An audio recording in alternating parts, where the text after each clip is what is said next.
In addition to using the default link, which will take a user directly to our homepage, as you can see here, you're also able to create custom links.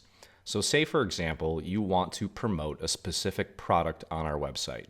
What you can do is shop and look for the product that you want to promote. So in this case, I'm going to select the Sweet Summertime Cottage. And up at the top of your browser, you'll want to select the URL. You want to select and copy the entire URL.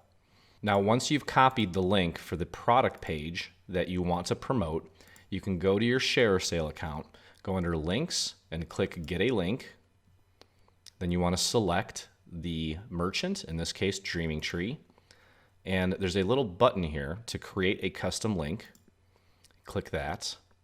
And then you want to paste, right-click and paste the URL for the product that you want to promote and hit Create Custom Link.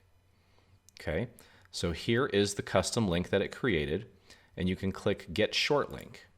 I would suggest using the short link. It looks a lot better on places like Facebook or within a Facebook group. So you want to make sure you select the whole thing, right-click and copy. And let's just test this. So let's open up another tab, click into the address box, and we're going to delete what's in there. We'll do a right-click and paste. There's the custom short link that was just created, and we'll hit enter. And you can see that it not only brings up our website, but it brings up the actual product that we created a custom link for. So you can share this link on Pinterest or Facebook or anywhere you want to add this link to promote your affiliate account.